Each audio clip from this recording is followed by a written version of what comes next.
नमस्कार। आज हम गोता लगाने वाले हैं भारत के संविधान की आत्मा में। मतलब हम बात करेंगे इसके पहले तीन सबसे जरूरी हिस्सों की। वो हिस्से जो बताते हैं कि एक देश बनता कैसे है, उस देश का नागरिक कौन होता है और फिर उस नागरिक को देश क्या गारंटी देता है। तो सवाल यह है कि कागज पर कोई देश ऑफिशियली जन्म कैसे लेता है। देखिए, सबसे पहला और सबसे जरूरी कदम होता है उसकी हदें तय करना, उसकी सीमाएं बनाना। मतलब जरा सोचिए, बिना नक्शे के कोई देश कैसा होगा। बस यहीं से हमारे संविधान की कहानी का पहला चैप्टर शुरू होता है। तो आज का हमारा ये सफर ये तीन हिस्सों में बटा है।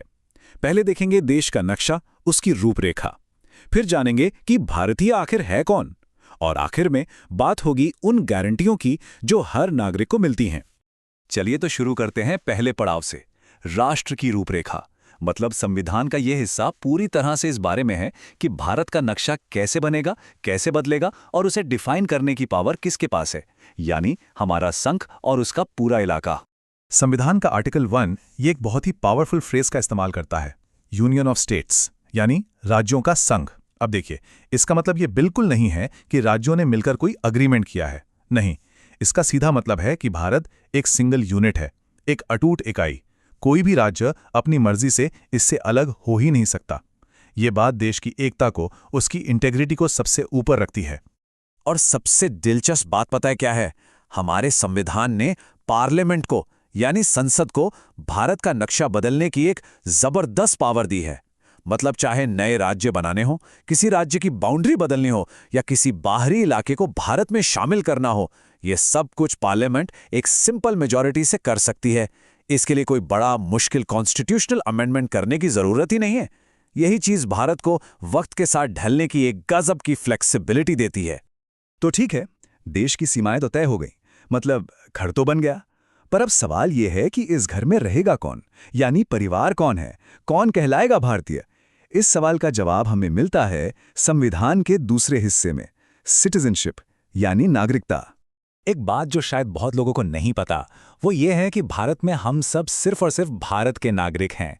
हमारी नागरिकता सिंगल है। अमेरिका जैसा नहीं है जहां लोगों के पास फेडरल और स्टेट दोनों सिटीजनशिप होती हैं। ये जो एकल नागरिकता का कॉन्सेप्ट है ना, ये एक भारत के आइडिया को और भी ज्यादा मजबूत बनाता है। अच्छा, तो सिटीजनशिप की नियम कानून बनाता कौन है? ये पावर, ये शक्ति सिर्फ और सिर्फ भारत की संसद के पास है। और इसी पावर का इस्तेमाल करके 1955 में पहला सिटीजनशिप एक्ट पास किया गया था। और इन सारे मामलों को जो अथॉरिटी देखती है वो है हमारी होम मिनिस्ट्री, यानी गृह मंत्रालय। संविधान में सिटीजनशिप को लेके कई इंपॉर्टेंट आर्टिकल्स हैं। जैसे आर्टिकल 5, ये बताता है कि जब संविधान लागू हुआ तब कौन कौन भारत का नागरिक था। फिर आर्टिकल 6 और 7 ये पार्टीशन के उस मुश्किल दौर से डील करते हैं। मतलब जो लोग पाकिस्तान से भारत आए या भारत से पाकिस्तान गए और फिर वापस आए, उनकी सिटीजनशिप के बारे में। ये सारे नियम हमें उस हिस्टोरिकल मोमेंट की एक झलक देते हैं कि उस वक्त देश से कौन जुड़ा था। चलिए अब आते हैं हमारे आखिरी और शायद सबसे सबसे जरूरी हिस्से पर। देखिए, देश बन गया, उसके नागरिक भी तय हो गए, पर सबसे बड़ा सवाल तो अब आता है, ये देश अपने नागरिकों को देता क्या है, क्या गारंटी देता है? इसका जवाब है पार्ट 3, फंडामेंटल राइट्स, यानी हमारे मौलिक अधिकार। पता है, इस हिस्से को भारत का मैग्ना कार्टा भी कहा जाता है। और ये बहुत बड़ा कॉम्प्लीमेंट है, क्योंकि ये हिस्सा सीधे सीधे नागरिकों के हक और उनकी आज़ादी की गारंटी देता है। ठीक वैसे ही जैसे सदियों पहले मैग्ना कार्टा ने इंग्लैंड में राजा की शक्तियों पर लगाम लगाई थी और लोगों को अधिकार दिए थे। और इन पावरफुल राइट्स की इंस्पिरेशन कहाँ से आई? ये आई है अमेरिका के मशहूर बिल ऑफ राइट्स से। इससे पता चलता है कि हमारे इस संविधान बनाने वालों ने दुनिया भर के जो सबसे अच्छे आइडियाज थे उन्हें अपनाया, ताकि हर भारतीय को एक मजबूत सुरक्षा कवच मिल सके। एक और इंटरेस्टिंग फैक्ट, शुरुआत में ओरिजिनली 7 फंडामेंटल राइट्स थे, 7। लेकिन 1978 में 44th अमेंडमेंट के जरिए राइट टू प्रॉपर्टी यानी संपत्ति के अधिकार को इस लिस्ट से हटा दिया गया। अब वो एक फंडामेंटल राइट नहीं बल्कि एक लीगल राइट है।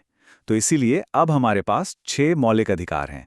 लेकिन सबसे बड़ा सवाल कि अगर इन अधिकारों को कोई छीनने की कोशिश करे तो तब क्या होगा? यहीं पर एक शब्द का जादू काम आता है, जस्टिशिएबल। इसका मतलब है कि ये सिर्फ कागज पर लिखे हुए वादे नहीं हैं, ये एनफोर्सेबल हैं। अगर सरकार या कोई भी इनका उल्लंघन करता है तो कोई भी सीधा कोर्ट जा सकता है और अपना हक मांग सकता है। और इन अधिकारों के गार्डियन कौन हैं?